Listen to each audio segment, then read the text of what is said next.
नमस्कार। India speaks daily में आपका स्वागत है। इंडिया स्पीक्स डेली अर्थात no left no right, only Sanatan voice, और मैं हूं आपके साथ संदीप देव।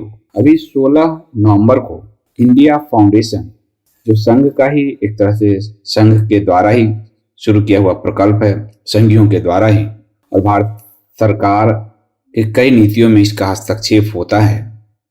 उन्होंने एक बड़ी बैठक में अमेरिका के बड़े बड़े डेलीगेट्स, थिंकर्स आदि आए। उस बैठक में इन सब का इंटरेक्शन संघ प्रमुख मोहन भागवत के साथ कराया गया। इसको मॉडरेट किया राम माधव ने, जो इंडिया फाउंडेशन के अध्यक्ष हैं। और जैसे कि मैंने आपको कहा कि कश्मीर नीति से लेकर और केंद्र की अनेक नीतियां ये इंडिया फाउंडेशन उसी तरह डिक्टेट करती है, जैसे कभी सोनिया और मनमोहन की सरकार में सोनिया की नेशनल एडवाइजरी काउंसिल किया करती थी। ये बताने का मेरा उद्देश्य ये है कि कुछ समय पूर्व कई सारे पत्रकारों ने, बड़े पत्रकारों ने, और खासकर कांग्रेस वामपंथी पत्रकारों ने एक खबर चलाया था और लगातार एक सीरीज की थी कि संघ और भारतीय जनता पार्टी और मोदी में एक बड़ा विभेद आ गया है। मोदी पर लगाम लगाना चाहता है संघ, मोदी और शाह के चंगुल से बचाना चाहता है भाजपा को। संघ अपना अध्यक्ष देना चाहता है, संजय जोशी को बनाना चाहता है। लोकसभा चुनाव में भाजपा बहुमत से कम सीटों पर आई, उसका कारण संघ रहा। संघ ने दूरी बना ली, क्योंकि संघ को लेकर भाजपा के जो अध्यक्ष हैं नड्डा साहब, उन्होंने कहा कि हमको संघ की जरूरत नहीं है। इसमें बड़े बड़े पत्रकार अशोक वानखड़े, 4 PM न्यूज, बड़े बड़े पत्रकार सब उतरे हुए थे और ये बात कह रहे थे। मैंने उसी सितंबर में एक वीडियो आपको दिया था, संघ का पाखंड, और मैंने आपको बताया था कि आप ये ना सोचे कि सिर्फ राइट विंग्स में ही संघ के पत्रकार बैठे हैं, लेफ्ट विंग में भी संघ के बड़े पत्रकार बैठे हैं। और इसलिए शायद कभी दत्तात्रेय होसबोले ने कहा था कि हमारे अधिकतर आइडियाज लेफ्ट प्रभावित होते हैं। संघ जब भी अपना फेस सेव करना चाहता है, वो लेफ्ट कांग्रेस के पत्रकारों को आगे करता है और वो उनके ही एजेंडे को दूसरे तरीके से चलाते हैं। अब इसको आप कुछ ऐसे समझिए कि जैसे गुजरात में जो दंगा हुआ, उस दंगे में गोलियां तो हिंदुओं पर चली, 300 हिंदू मारे गए प्रवीण भाई तोगड़िया के आंकड़ों के मुताबिक। लेकिन जो लेफ्ट नैरेशन मीडिया था उसने चलाया कि भाजपा संघ ने मलिच्छों का संहार किया, मोदी मलिच्छ विरोधी, मोदी हिंदू हृदय सम्राट। हुआ क्या? हुआ कि उस दंगे में पीड़ित हिंदू थे, 59 हिंदू।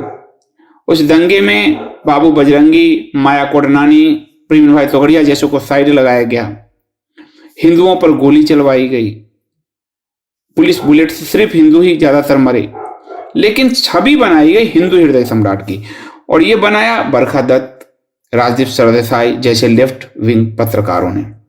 इसलिए जब लेफ्ट विंग के पत्रकार ये कहें कि संघ को बचाने के प्रयास में भाजपा और मोदी को जो है वो दोषी देने के प्रयास में काम कर रहे हो, तो आप समझ लीजिए कि ये संघ की स्ट्रेटजी का पार्ट है। और मैंने आपको सितंबर में पूरा एक वीडियो दिया, संघ का पाखंड।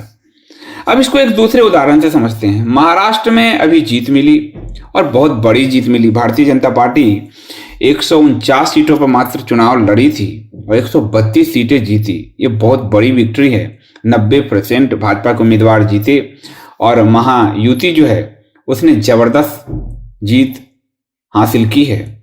अब उस जबरदस्त जीत हासिल करने में, ठीक है, सरकार की योजनाएं, लाडली बहन योजना, किसानों को सब्सिडी, बाकी की बात कही जा रही है। लेकिन संघ ने इस जीत में किस तरह से भाजपा के लिए पूरा बोर्ड बिछाया, ये आपको कम बताया जाएगा। सिर्फ आपको ये बताया जाएगा कि संघ भाजपा में नहीं चल रही है, ठन रही है, ताकि संघ तो एक संगठन है। और मोदी, शाह, इन सब पे कभी कोई कीचड़ उछले, उन पर भ्रष्टाचार के आरोप लग रहे हैं अडानी को लेकर, उन पर मुस्लिम तुष्टीकरण के आरोप लग रहे हैं, बड़े पैमाने पर उन्होंने 300 योजनाएं चला रखी है, मुस्लिम तृप्तिकरण के रिकॉर्ड तोड़ रहे हैं। तो संघ चूंकि एज ए संगठन अपने आप को बचाकर चलता है कि हम बचाकर चलते हैं, व्यक्ति नहीं रहेगा, संगठन रहना चाहिए। लेकिन असल में वो भाजपा को ही सत्ता दिलाने के लिए काम करता है। और मोदी और भागवत में कोई डिफरेंस नहीं है। मोदी हो, मोहन भागवत में किसी तरह का कोई डिफरेंस नहीं है। समलैंगिकता पर मोहन भागवत प्रवचन देते हैं और मोदी सरकार समलैंगिकता को मान्य करने के लिए कानून बनाती है। आप ध्यान से देखिए, किसी हिंदू कोई धर्म नहीं है, ये संघ का एजेंडा होता है। और मोदी भी यही कहते हैं, हिंदू कोई धर्म नहीं है, जीवन शैली है। मुस्लिम का डीएनए एक है, संघ कहता है।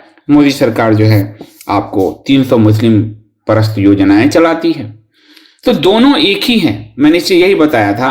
और एक बहुत बड़े विचारक हैं हिंदू धर्म के, सबसे बड़े विचारक, उन्होंने कहा था, संदीप जी आपने तो मेरी आंखें खोली कि ये जो अभी पूरा नरेशन चला जा रहा है कि संघ अब मोदी के खिलाफ हुआ, संघ अब मोदी का लगाम कसेगा संघ, ये पूरा खेल जो है आपने समझाया और इस खेल के पीछे संघ की रणनीति समझाई। अब वो रणनीति आज महाराष्ट्र विधानसभा चुनाव में जो है वो साफ साफ सामने आ गया। संघ ने बहुत बड़े स्तर पर महाराष्ट्र विधानसभा चुनाव में भाजपा के लिए प्रचारक की भूमिका निभाई। घर घर गए, बटेंगे तो कटेंगे वाला योगी के बयान को घर घर पहुंचाया गया। और उसमें जो है आपको इसके लिए बकायदा जो संघ का मुख्यालय है नागपुर, उसमें इसमें चर्चा चली और साफ साफ चर्चा चली इस बयान पर। और वहां से एक सेफ लाइन मोदी को दिया गया, क्योंकि उनको वर्ल्ड छवि बनानी है। तो एक हैं तो सेफ हैं, ये मोदी को वर्ल्ड छवि के लिए नारा दिया गया।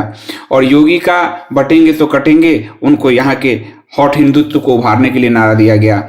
और इनके बीच के कॉम्बिनेशन को संघ ने पकड़े रखा। तो इतनी चालाकी से इसको बुना गया कि लोगों को पता ही नहीं चला।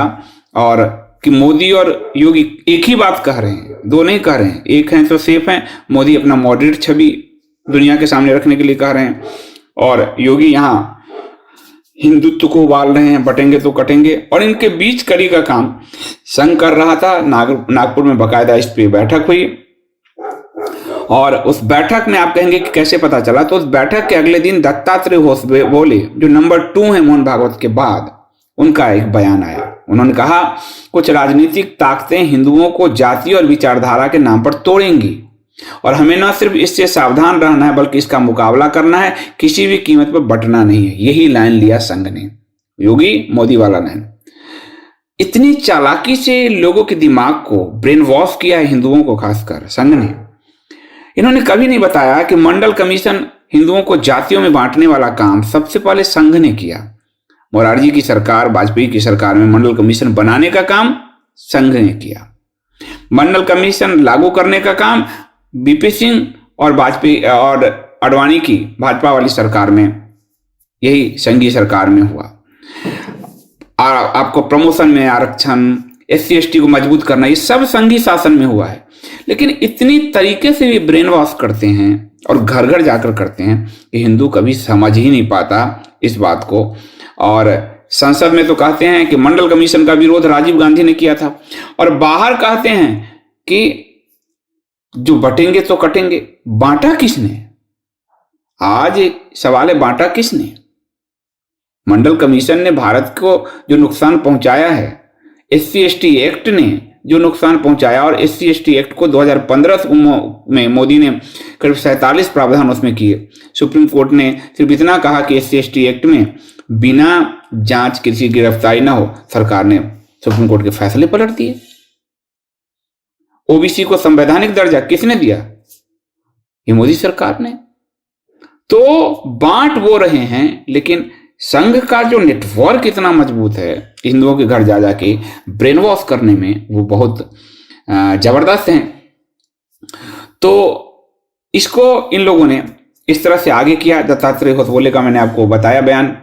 संघ के दो संगठन लोक जागरण मंच और प्रबोधन मंच जो है, महाराष्ट्र के चुनाव में एक जिम्मेदारी इसको दी गई कि घर घर जाइए और जो मॉडरेट हिंदू है उसको कहेंगे एक है तो सेफ है, मोदी वाला बयान, और जो थोड़े कट्टर हिंदू हमारे प्रखर हिंदू जिसको हम कहते हैं उनको कहेंगे बटेंगे तो कटेंगे, ये आप ले जाइए। तो लोक जागरण मंच और प्रबोधन मंच इनको ये जिम्मेदारी दी गई घर घर हिंदुओं के घर जाकर मोदी योगी के बयान को अपने हिसाब से सबको बताने के लिए। और ये उसके बाद एक कोर टीम जो है संघ ने बनाया और इस कोर टीम में जो है आपको हिंदुत्व को फोकस किया गया, महाराष्ट्र में हिंदुत्व को फोकस किया गया और हिंदुत्व के जरिए ही जो है पूरी तरह से घर घर पहुंचाया गया। इसमें चुनाव से ठीक पहले नागपुर से ही आने वाले देवेंद्र फडणवीस जो उप मुख्यमंत्री भी हैं उनसे बयान दिलवाया गया कि हमने वोट जिहादियों और अराजकतावादियों से लड़ने के लिए राष्ट्रीय स्वयंसेवक की मदद ली है। यानी राष्ट्रीय स्वयंसेवक ने जो मदद किया उसमें देवेंद्र फडणवीस का भी ये बयान है। तो मैं आपको ये जो वामपंथी पत्रकार ये इनडायरेक्टली संघ के लिए काम करते हैं, आप इसको समझ लीजिए, लेफ्ट और राइट दोनों एक है इस भारत का। तो मैंने आपको सिर्फ तुक्का नहीं मारा, आपको दत्तात्रेय होसबोले का बयान बताया, लोक जागरण मंच प्रबोधन मंच का काम बताया और देवेंद्र फडणवीस का बयान आपको बताया कि हमने संघ की मदद ली है और वो जो है हम इस चुनाव में जीतने के लिए। आपको यही काम हरियाणा चुनाव में भी हुआ था। उस समय हरियाणा में चुनाव इंचार्ज थे धर्मेंद्र प्रधान और उनको भी शायद भूपेंद्र यादव, धर्मेंद्र प्रधान, अश्विनी वैष्णव, ये सब इन सबको पूरा काम दिया गया हरियाणा में भी महाराष्ट्र में भी कि कैसे कैंपेन को ऑर्गेनाइज करना है, किस तरह से बटेंगे तो कटेंगे और एक है तो सेफ है को ऑर्गेनाइज करना है। और ये संघ ने ही पूरा डिजाइन किया था इसको।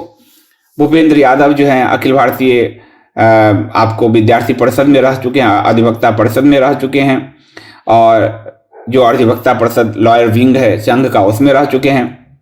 तो इस तरह से इन लोगों ने पूरे संघ के एजेंडे को आगे बढ़ाया। तो चुनाव से ठीक पहले और लोकसभा चुनाव के बाद जो आपको पत्रकारों ने मिसगाइड किया था कि संघ अब मोदी पर लगाम लगाएगा, संघ अब शाह पे लगाम लगाएगा, आप देख लीजिए वो मोदी शाह के लिए ही काम करते हैं, वो भाजपा के लिए ही काम करते हैं, भाजपा को सत्ता दिलाने के लिए ही काम करते हैं।